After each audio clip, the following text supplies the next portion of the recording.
बात करते हैं प्रधानमंत्री के कुवैत दौरे की। आज उनके दौरे का दूसरा और आखिरी दिन है, क्योंकि ये 2 दिवसीय दौरा था। काफी महत्वपूर्ण ये दौरा था किसी भी भारतीय प्रधानमंत्री का। 43 साल बाद पीएम का ये दौरा यहां पर हुआ है। आप तस्वीरों में देख रहे हैं किस तरह से स्वागत प्रधानमंत्री का वहां पर हुआ है।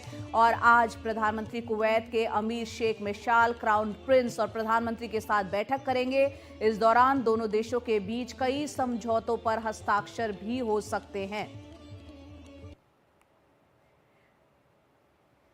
और इस वक्त हमारे सहयोगी उमा शंकर सिंह हमारे साथ जुड़ रहे हैं ज्यादा जानकारी के साथ। उमा, आज दौरे का दूसरा दिन है, किस तरह के समझौते की संभावनाएं भारत और कुवैत के बीच? जी देखिए, दौरे का दूसरा दिन है और आज कुवैत के अमीर के साथ साथ वहाँ के क्राउन प्रिंस और प्रधानमंत्री से मुलाकात होनी है, प्रधानमंत्री नरेंद्र मोदी की। जहाँ तक समझौतों की बात है तो ट्रेड और एनर्जी जो है वो एजेंडे पर है। साथ ही साथ एक डिफेंस कोऑपरेशन एग्रीमेंट पे भी बातचीत जो है वो चल रही थी और उस दिशा में भी कुछ एमओयू साइन होने की जो संभावना है वो बनती है। जहाँ तक ट्रेड की बात है तो भारत और कुवैत के बीच हाल के दिनों में ट्रेड जो है वो काफ़ी तेज़ी से आगे बढ़ा है।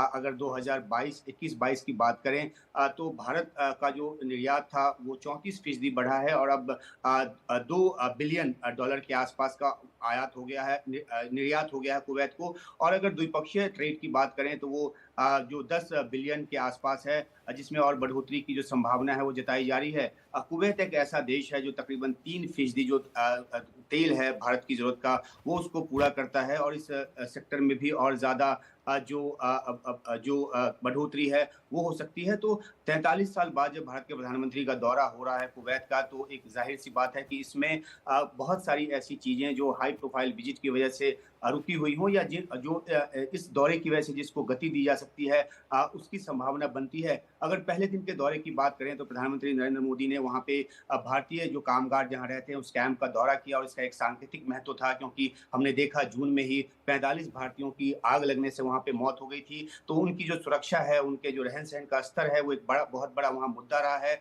और इस सांकेतिक दौरे के जरिए प्रधानमंत्री ने उसकी तरफ फोकस किया है। तो जो वहाँ की अथॉरिटीज है वो और ज्यादा सक्रिय तौर पर भारतीयों की के जो रहन सहन की जो हालत है जी। उसको सुधारने की दिशा में काम करेंगे। इस बात का एक जो अनुमान है वो लगाया जाता है। एक और अहम बात जो भारतीयों को संबोधित करते हुए प्रधानमंत्री मोदी ने कही, उन्होंने ये कहा कि जहां तक आने में आपको 4 घंटे का वक्त लगता है, वहां पे प्रधानमंत्री को आने में, भारत के प्रधानमंत्री को आने में 4 दशक का समय लग गया। तो जो गल्फ कॉपरेशन काउंसिल का एक महत्वपूर्ण अहम देश है कुवैत, इस बार वो चेयर कर रहा है और ऐसे में प्रधानमंत्री का 4 दशकों के बाद भारतीय प्रधानमंत्री का वहां का दौरा जो है वो संबंधों के नए आयाम लेकर आएगा और जी, ये आज के दिन की बातचीत में जाहिर होगा, जो कि समझौतों या सहमतियों के तौर पर निकलकर शाम तक सामने आएगा। बिल्कुल 4 घंटे का दौरा है, लेकिन 43 साल लगे यहाँ पर भारत के प्रधानमंत्री को कुवैत यहाँ पर जाने में। आपसे ये समझना चाह रहे हैं, आज प्रधानमंत्री का क्या कुछ कार्यक्रम रहने वाला है?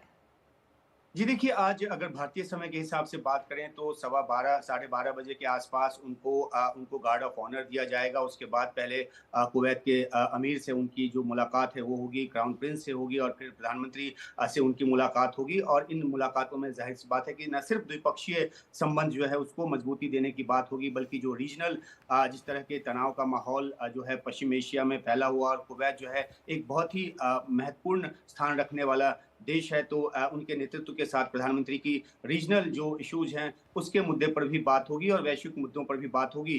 जो नजर लगी है इस बात पे लगी है कि आखिरकार कुवैत जहां से कि एनर्जी जो है वो भारत को मिलता है और जी।